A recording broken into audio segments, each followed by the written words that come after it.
Mesdames, Messieurs, bonjour, bonsoir et bienvenue sur AfroWeb TV. Nous sommes très honorés de votre présence en ligne pour nous recevoir chez vous pour cette incursion exclusive de chaque samedi, et ça fait plaisir de vous avoir et de vous savoir nombreux à ce grand rendez-vous de débat, surtout donc pour décrypter l'actualité et pour donner la parole à la diaspora, la parole qui au travers duquel vous pouvez vous aussi nous suivre sur le +1 319 462 89 119 numéro affiché à votre écran.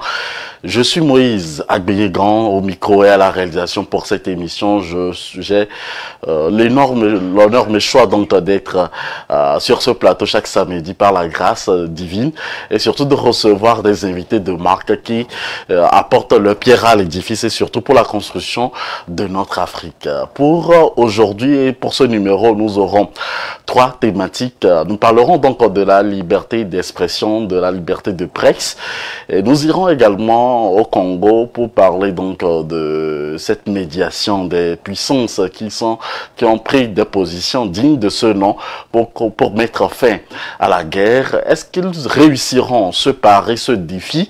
Nous en discuterons avec nos invités en seconde partie. En dernière partie, nous parlerons des pays de l'AES, du Mali, du Burkina, du Niger, qui réussissent visiblement à contrecarrer donc le phénomène du djihadisme, disons donc du terrorisme en Afrique, là où les autres ont peut-être échoué. Est-ce qu'ils sont toujours en vogue pour conquérir de nouveaux terrains? On en parlera également avec nos invités de ce jour depuis l'Europe. Je suis très honoré de leur présence, ils sont à l'heure.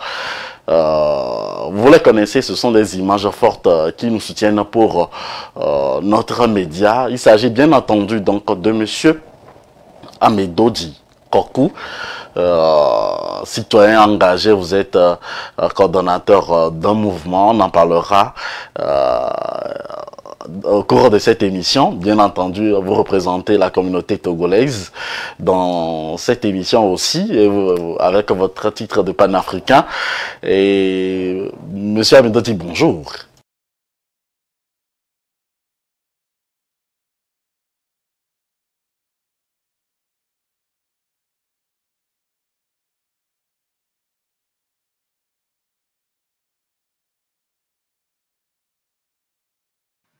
Désolé, mon micro était fermé.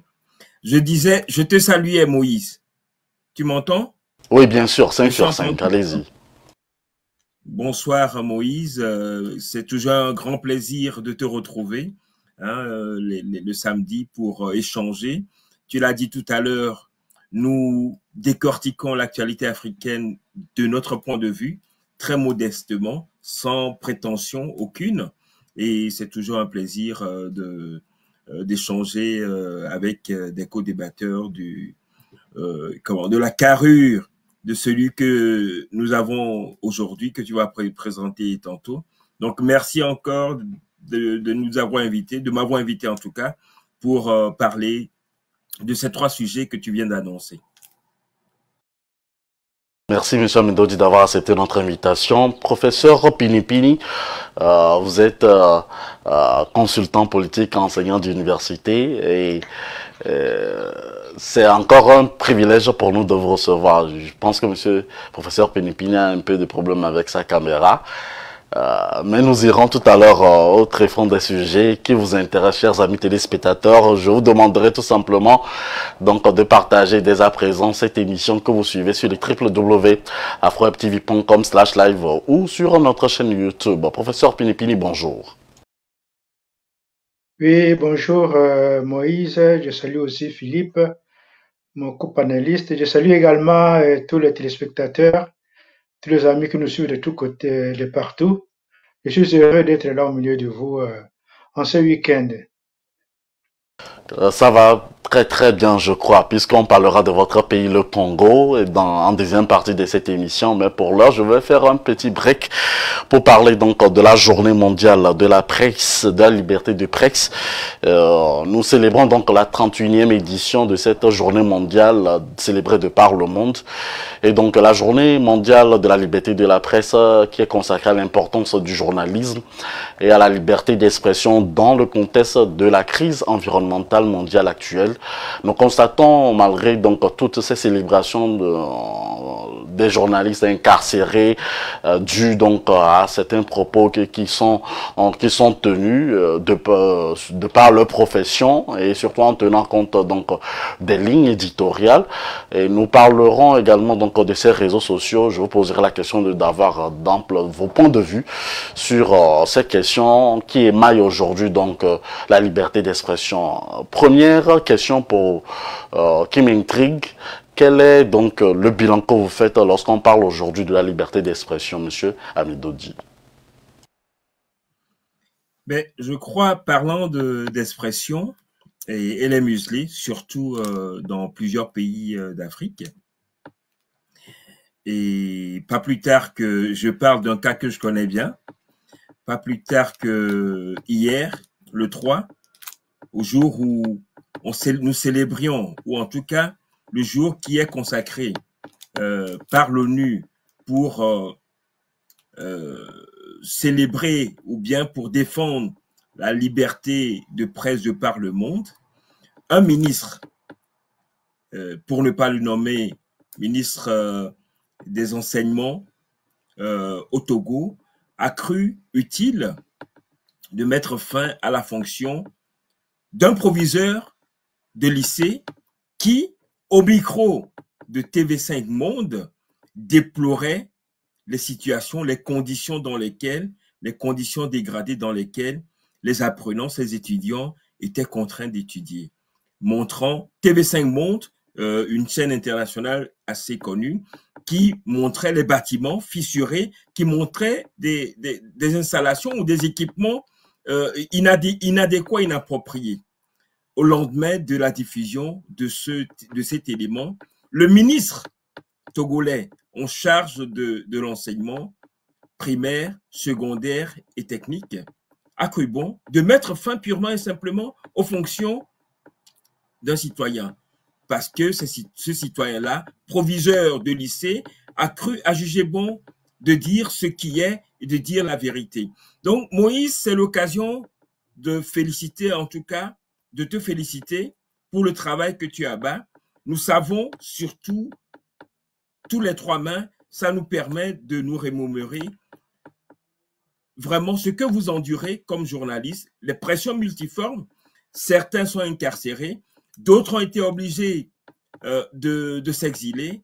Malheureusement, beaucoup, nous en parlerons tout à l'heure, ont perdu la vie, assassinés tout simplement ou bien maltraités. Donc, c'est vraiment un métier à risque et j'aimerais, au travers de cette émission, au début de cette émission, en tout cas, à travers toi, Moïse Agbenigan, saluer le courage, la ténacité de ces journalistes, nombreux sont-ils, qui travaillent dans des conditions exécrables et qui font face aux dangers, aux menaces, aux contraintes, aux pressions quotidiennes pour que l'information soit portée à la connaissance du public. Ils font un travail d'utilité publique et c'est bien que des organisations, en l'occurrence l'ONU, aient pensé à instituer une journée pour se rappeler que ce métier est en danger, est sous pression et qu'il doit être protégé. Merci d'avoir planté le décor. Professeur Pinipini, en attendant que vous rabaissez un peu plus votre caméra, puisqu'on ne voit que juste votre tête. Alors, professeur Pinipini, quel est le bilan que vous pouvez faire aujourd'hui par rapport à la liberté d'expression? Bien entendu, c'est une liberté ambiguë, mais parlons-en. Quel bilan on peut faire? Disons, ça dépend, il y a tellement de points de vue, mais il faut dire que d'une façon générale,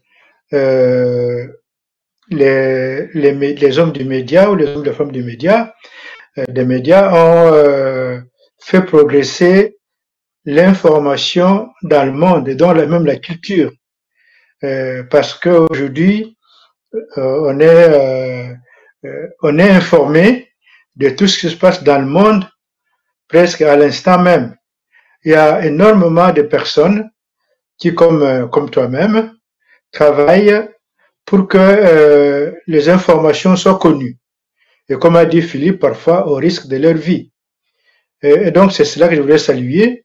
D'abord ce travail de limiers, des journalistes qui sont partout où l'information a lieu, où le fait se passe, pour rendre compte. Je crois que il y a un très très grand progrès qui a été fait de ce point de vue-là. On a quitté la place du village, les lieux communs de l'information traditionnelle de nos ancêtres, je veux dire les ancêtres de l'humanité en général, pas seulement des Africains, mais des humanités, de l'humanité en général, pour arriver à l'information maintenant que nous pouvons pas simplement regarder dans le temps au salon, mais maintenant l'information est là partout, devant le petit écran que nous avons. Il suffit d'avoir simplement un smartphone, tu as toute l'information. Donc je veux dire qu'il y a un grand travail qui est fait parce que au-delà des machines que nous avons, il faut quand même qu'il y ait des hommes qui se mettent là à travailler, qui doivent donner de leur temps, de leur énergie pour que l'information puisse atteindre le téléspectateur ou alors le lecteur ou bien en fait tous les consommateurs de l'information. Donc je voudrais d'abord saluer ce travail-là immense qui est fait, qui met aussi, deuxièmement, que grâce aux médias, notre monde, si on dit que notre monde est devenu un village, c'est grâce aux médias, grâce à l'information.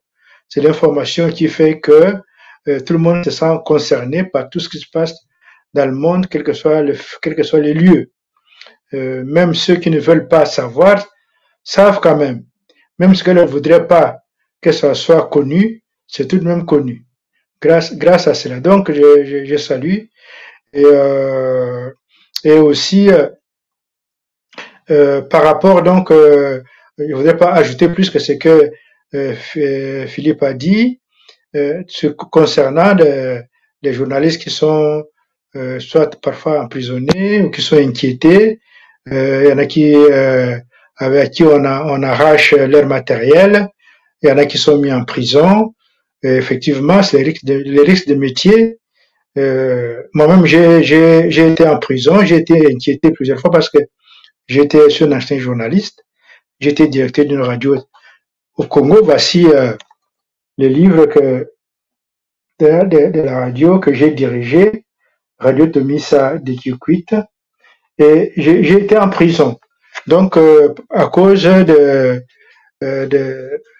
nouvelles qui se donnaient, qui ne plaisaient pas aux autorités de la place, notamment les militaires, qui préfèrent qu'on ne parle pas de ce qu'ils font quand c'est mal fait, quand il y a des reproches. Or, le rôle justement des hommes et des femmes des médias, c'est de rendre compte de ce qui se passe, de défendre la population contre de nombreuses exactions qui peuvent survenir de la part de ceux justement qui doivent diriger les communautés humaines. Donc je salue ces jours qu'ont institué les Nations Unies pour célébrer ce métier libérateur de l'humanité. Donc je salue tous ceux qui travaillent, je les encourage, toi-même et tous les autres, à persévérer dans ce travail exaltant et qui est très important pour la vie de notre monde. Merci à tous ces aînés qui nous suivront de par le monde sur le www.afrowebtv.com ou nécessairement sur notre chaîne YouTube. Veuillez donc à partager l'émission comme vous savez le faire. Alors, venons-en donc au vif du sujet. C'est donc hier la journée mondiale de la presse. Alors, Monsieur Amedodi, vous étiez d'attaque. Dites-nous, est-ce que, selon vous, le quatrième pouvoir, comme on le dit d'habitude, vu qu'il est confronté à certains problèmes, quelles sont les péripéties que vous avez relevées donc de votre niveau en tant qu'analyste sur cette liberté de la presse? Pour parler de mes observations, j'aimerais juste commenter un tout petit peu la publication que fait chaque année Reporters sans frontières et qui classe sur la base de 5 critères les pays de par le monde. Je crois que c'est 180 pays. Est-ce que c'est possible d'envoyer l'élément? Voilà. Lorsque vous observez bien le tableau, donc ça part du jaune, donc du vert, les pays, donc le premier pays au monde où la liberté de la presse est la moins contrainte, c'est la Norvège. Le dernier pays au monde, ou en tout cas le premier pays où la liberté de la presse est le plus réprimée, c'est l'Érythrée, un pays d'Afrique. Vous verrez que la Syrie est l'avant-dernier pays, l'Afghanistan, ce sont des pays en guerre. Je crois, mis à part le cas des pays en conflit, où les journalistes sont littéralement pris en étau entre les pouvoirs officiels et les rebelles, vous verrez, vous constaterez rapidement sur ce tableau que les pays développés sont soit dans la zone verte ou dans la zone jaune, ok, ou orange. Non, dans la zone jaune plutôt. Jaune et zone verte pour les pays développés économiquement et politiquement également. Vient alors la zone orange, où on peut parler des pays en transition, où la liberté de la presse est encore menacée, mais de façon peut-être inquiétante, mais modérée. Vient maintenant l'avant-dernière catégorie, qui est en rouge. Nous laissons le rouge sang. Vous voyez qu'en rouge figure pratiquement, allez, plus de la moitié des pays africains qui ont fait l'objet de ce classement. Donc, je chute en disant, l'analyse n'a pas été faite, mais peut-être dans les années à venir, on pourrait voir s'il n'existe pas une corrélation entre la liberté de presse et la gouvernance, qu'elle soit politique, économique ou sociale. Parce que, généralement, pourquoi les journalistes sont-ils inquiétés ou bien sont-ils inquiétés ou reçoivent-ils la pression? C'est parce que, et monsieur le professeur Pinipini l'a dit tout à l'heure, c'est parce que les pouvoirs publics ou bien les rebelles dans les pays en conflit n'aiment pas que des exactions ou bien que des violences, que l'injustice commise par ou sous leur autorité soit rendue publique. Donc, c'est toujours une volonté de cacher. Donc, autrement dit, le travail pour la bonne gouvernance profite fatalement à la liberté de la presse. Lorsque il y a une mauvaise gouvernance, l'harcèlement contre les journalistes est en hausse. C'est intuitivement ce que je suis en train de dire. Maintenant, je suis scientifique de formation. Peut-être que dans les mois ou années à venir, cette corrélation pourra être établie de façon rigoureuse et scientifique pour que ça puisse renvoyer également un message et permettre à ces pays-là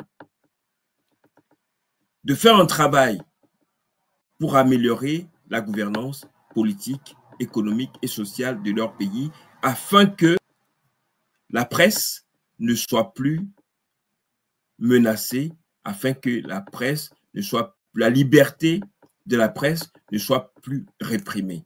Donc, voilà un tout petit peu le rapport que je fais entre la gouvernance et la liberté de la presse de par le monde et essentiellement en Afrique.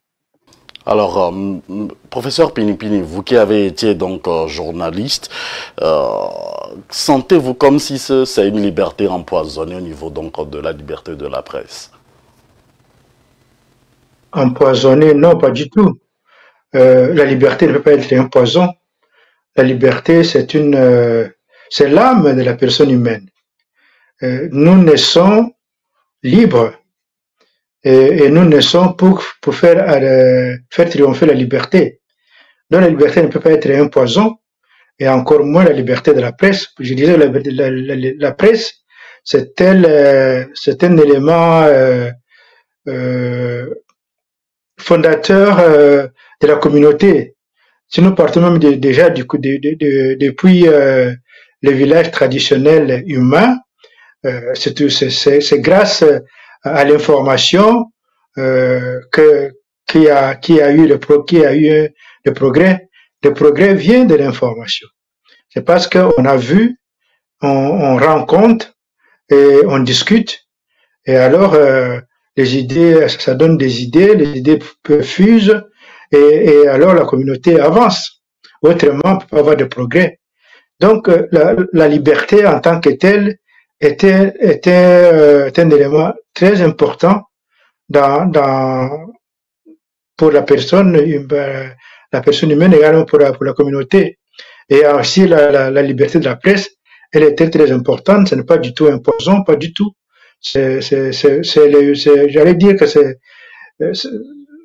ce qui construit, ce qui permet l'élément constructeur d'une communauté. Nous voyons, comme sur le tableau qu'on vient de montrer, que des pays où il y a des problèmes avec la liberté de la presse, ce sont des pays justement qui ont du mal à se construire en tant que communauté humaine viable. Ce sont des pays qui sont plutôt qui sont plutôt tirés ou qui se tirent plutôt vers le bas au lieu d'aller vers le haut. Parce que cela va de pair. Le fait qu'il y ait une liberté de la presse, ça fait que justement les pays avancent. On peut peut-être, même si sur les tableaux, on nous fait voir que les pays européens en général seraient les mieux lotis, mais ça paraît pas si juste par rapport parce que nous voyons qu'ici aussi la liberté de la presse elle est en train de battre de l'aile. Nous savons tous ce qui s'est passé avec les médias russes qui étaient ici en Occident, qui ont tous été interdits, et toute la chasse qui est maintenant qui est lancée contre les lanceurs d'alerte, les leaders d'opinion africains sur les médias sociaux. Ils sont vraiment traqués de tous côtés. Donc je vois que c'est pas par les mêmes pouvoirs occidentaux. Donc on voit bien que ce n'est pas une affaire que des Africains. C'est un combat que les métiers des médias ont été menés pour que le monde puisse avoir un véritable visage humain, que le monde ne peut plus être un monde de sanguinaires qui ne pensent qu'à eux, à leur ventre, à leur poche, à leur hanche, mais ce sont plutôt des personnes humaines qui veulent construire le monde, mais avec tout le monde. On n'est pas dirigeant pour soi-même. Souvent, c'est ça, beaucoup de dirigeants aujourd'hui ne savent pas ce qu'être un dirigeant.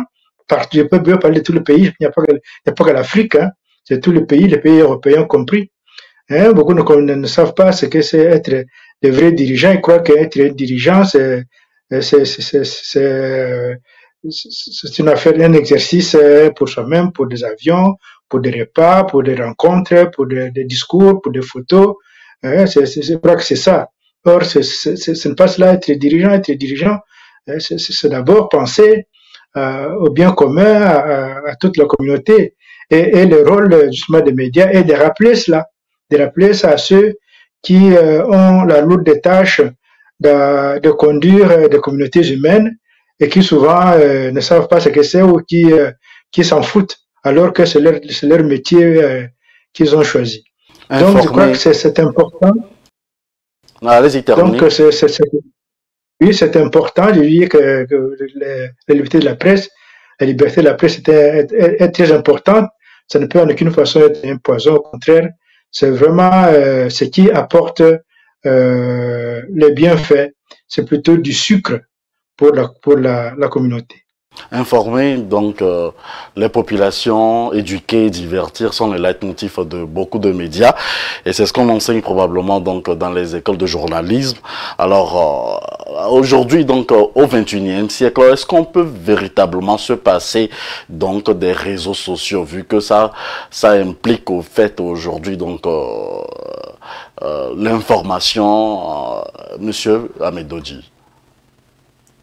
Mais je crois que c'est bien également de parler des réseaux sociaux qui, heureusement, aujourd'hui, travaillent également à éviter certains mécanismes de bâillonnement de l'expression. Donc, les réseaux sociaux permettent même à ce que l'information diffusée par un journaliste ou bien par un lanceur d'alerte se répande beaucoup plus rapidement. Le professeur Pinipini parlait tout à l'heure du monde qui est devenu un petit village, du fait de ces réseaux sociaux qui permettent à ce que, instantanément, parfois, des informations importantes circulent et cela travaille parfois à dissuader une série de choses. J'en veux pour preuve ce qui se passe actuellement à Gaza, où des jeunes étudiants dans plusieurs universités américaines se mobilisent et avec des effets de contagion dans des grandes capitales européennes. Donc, je crois que le travail de journalisme, le travail d'information, et grâce au contexte de généralisation des réseaux sociaux de par le monde, permet de faire progresser la cause humaine, c'est-à-dire informer. Il y a également des informations, mais je crois que globalement, les réseaux sociaux et les journalistes permettent d'apporter les informations au public qui en a besoin et qui sert alors d'élément d'éclairage pour une prise de décision ou en tout cas pour mener des actions. Je profite de l'occasion pour saluer particulièrement certains journalistes qui, malheureusement, aujourd'hui, ne sont plus là. Je veux parler de Shiren Abu, la journaliste palestinienne qui a été tuée à bout portant, il y a de cela 2 ans, dans l'exercice de ses fonctions, prise pour cible, le journal d'Al-Zahira, prise pour cible par un tireur d'élite ou un militaire israélien. Je salue particulièrement également, il y a de cela 2 ans maintenant, le procès est en cours au Cameroun, Martinez Zongo, qui a été kidnappé, sauvagement assassiné. On espère, les projecteurs étant braqués sur le Cameroun, on espère que le procès, même s'il rencontre une série de difficultés par le fait que les autorités cherchent visiblement à cacher une série d'informations, le procès va aboutir et que la vérité et la vérité sera connue et la justice sera faite. Je salue également le courage de 2 journalistes togolais qui ont été malheureusement contraints de s'exiler. Il s'agit de Ferdinand Haïté et de Isidore Kouonou qui ont été condamnés par contumace pour avoir révélé une série de manigances ou en tout cas de fraudes commises par des autorités publiques, en cas un ministre togolais. Je termine en saluant également quelqu'un qui m'est très cher, qui était en prison, comme le professeur Pinipini l'a dit, un journaliste de 72 ans, de 72 ans, qui a été jeté en prison à la suite d'un article paru dans son journal La Dépêche. Et ça se passe encore au Togo. Donc, c'est pour dire que lorsque les autorités publiques dans un pays cherchent à cacher l'information, cherchent à dissimuler l'information pour faire pérenniser l'impunité, ils procèdent en mettant la pression sur les journalistes, en les traquant, en les harcelant, en les emprisonnant, voire en les assassinant.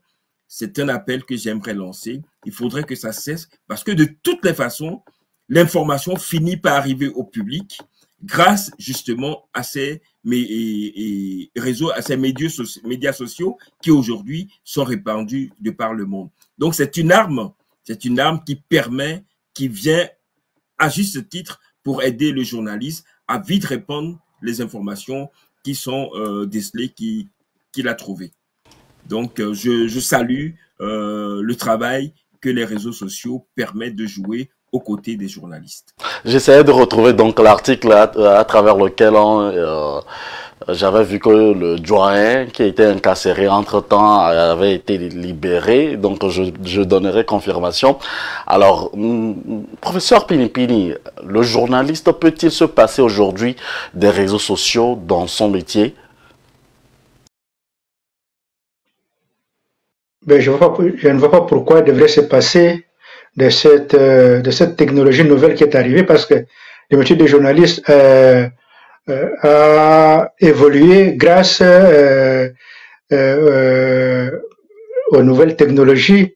À chaque fois qu'il y a une technologie nouvelle qui est arrivée dans le domaine de la presse, ça a amené d'abord, ça a commencé avec l'imprimerie déjà, qui a boosté, pour ainsi dire, les journaux, les revues et tout. Et puis après, il y a eu la radio et la télévision. Maintenant, c'est les médias sociaux. Nous sommes dans une progression, donc il n'y a pas à se passer justement de ce qui devrait aider à aller de l'avant. Au contraire, les listes doivent, d'ailleurs, beaucoup ont compris et se sont mis dans les médias sociaux. Il n'y a pas un vrai journal, une vraie télévision, une vraie radio aujourd'hui qui n'est pas sur les médias sociaux. Les médias sociaux sont d'une rare importance aujourd'hui pour tout le monde. Les médias sociaux ne sont pas nés d'eux-mêmes. C'est une évolution technologique qui a amené cela. Grâce à cette évolution technologique, les hommes des médias ont saisi l'opportunité pour apporter au monde ce que le monde a toujours attendu depuis longtemps, une information instantanée, une information du monde instantanée. Parce que ça, c'est très important de savoir ce qui se passe un peu partout sans nécessairement y aller, parce que dans le temps, c'était pas simple de savoir ce qui se passait ailleurs. Aujourd'hui, on le sait et on peut être plus solidaire. Non, moi, je ne pense pas que ça soit que ça soit quelque chose de mauvais. Au contraire, moi, personnellement, j'aime beaucoup les médias sociaux parce que je trouve qu'ils ont popularisé l'information. Il était important, il était même temps que l'information soit ainsi popularisée, que on avait cru que la radio allait mourir, et on voit bien que la radio n'est pas morte, et que la télévision allait mourir, pas du tout. Au contraire, les médias sociaux sont venus revaloriser davantage tous ces médias traditionnels qui aujourd'hui ont repris, j'allais dire, du poil de la bête grâce aux médias sociaux. Et je salue surtout tous les jeunes Africains qui ont saisi cette opportunité extraordinaire que sont les médias sociaux pour aider à la libération de l'Afrique. Je disais, je crois, dans une émission, je ne sais pas chez vous ou ailleurs, dans notre chaîne, que contrairement à ce que l'on pouvait penser, aujourd'hui, grâce aux médias sociaux, eh bien, la France a perdu la main en Afrique. Qui pouvait penser à ça? Il y a 10 ans de cela, personne ne pouvait y penser. Or, les médias sociaux ont joué un rôle extraordinaire qui fait que la grande France qui était toute puissante en Afrique, qui pensait que l'Afrique était son marchepied, et aujourd'hui a perdu la main, doit vraiment doit marcher, et reculer la queue entre les pattes, parce que l'Afrique est en train de se libérer par sa jeunesse combattante grâce aux médias sociaux. Donc voilà, ils se sont servis de ces médias sociaux pour sensibiliser davantage la masse africaine qui s'est éveillée et qui est en train de montrer au monde que les Africains sont comme tous les autres et que l'Afrique était un pays ou un continent comme n'importe lequel, que les peuples africains le sont également, les États africains aussi, et c'est même que les États africains, beaucoup, qui étaient sur leur fauteuil de petits dictateurs imposés, doivent aujourd'hui faire très attention, parce qu'ils savent qu'ils sont sur des fauteuils éjectables grâce à leurs fauteuils sont devenus subitement éjectables grâce aux médias sociaux. Regardez ce qui est arrivé à Macky Sall. Qui pouvait penser que Macky Sall allait partir de cette façon-là? Or, qu'est-ce qu'il a fait partir sinon les médias sociaux? Vous voyez, donc les médias sociaux jouent un rôle extraordinaire qui font qu'un homme comme Bassirou Diomaye Faye sort de la prison et 2 semaines après, il est président de la République. Qu'est-ce qu'il a fait porter sinon les médias sociaux? Donc les médias sociaux sont là pour changer le monde.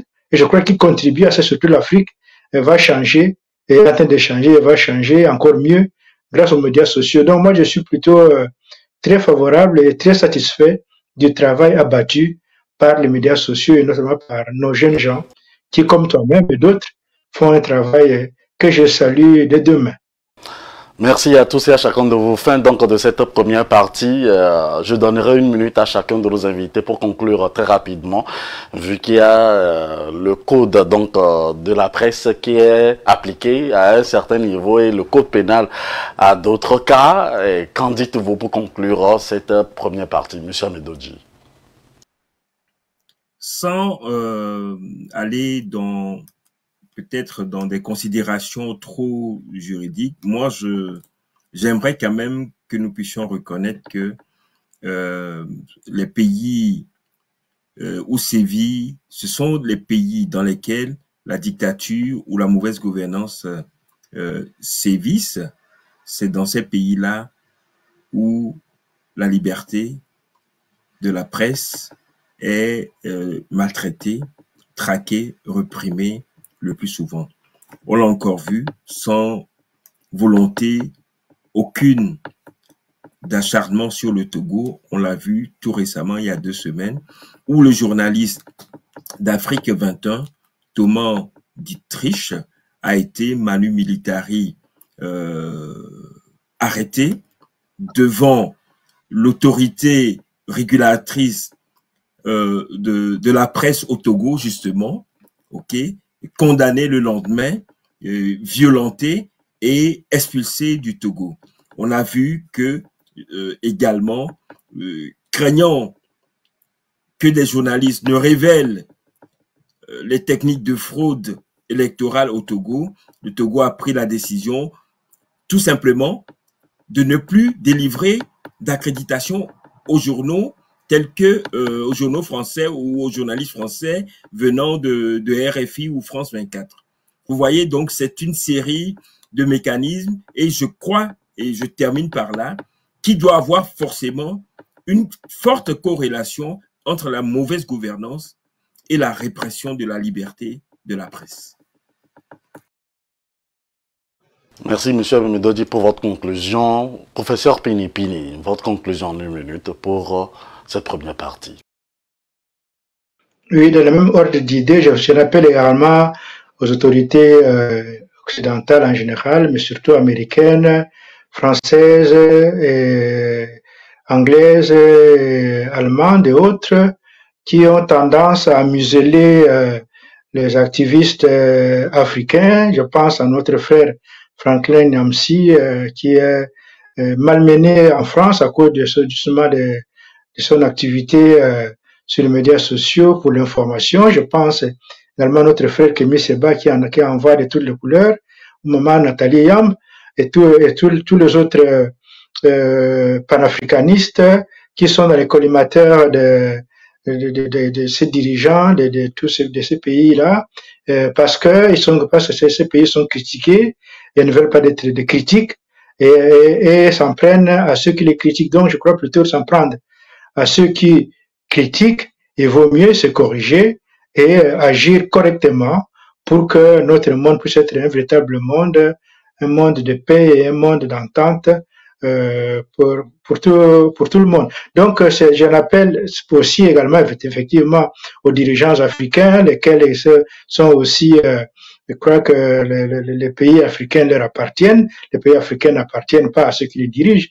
Les pays africains à tout le monde. Donc, ils doivent être humbles pour écouter les hommes de médias qui font le travail pour que puissent mieux faire leur travail, plutôt que de croire que les hommes des médias sont là hommes et femmes de médias sont là pour venir en pâtir ou venir mettre des bâtons dans les roues dans ce qu'ils font. Si le travail est bien fait, il n'y aura pas de souci. Mais c'est quand le travail est mal fait qu'il doit être dénoncé pour que il puisse mieux se faire. Donc, c'est ce qu'on demande aux dirigeants africains qui pour beaucoup aiment bâillonner la presse, de libérer plutôt leur esprit de bâillonnement, parce que ce sont eux qui sont vraiment de véritables prisonniers. Ils doivent les libérer eux-mêmes pour suivre la presse afin que nos pays puissent aller de l'avant. Voilà ce que je voudrais... Merci, professeur Pinipini. Ce sera votre mot de fin pour cette première partie. On va faire juste la pause pour aborder donc le second sujet de ce jour concernant le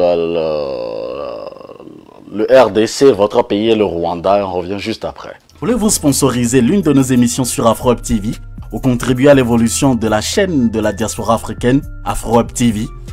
Contactez-nous sur le +1 319 462 89 79 ou sur le www.afrowebtv.com. Merci de soutenir votre chaîne AfroWeb TV par Cash App ou par Zelle sur le +1 319 462 89 79 ou par PayPal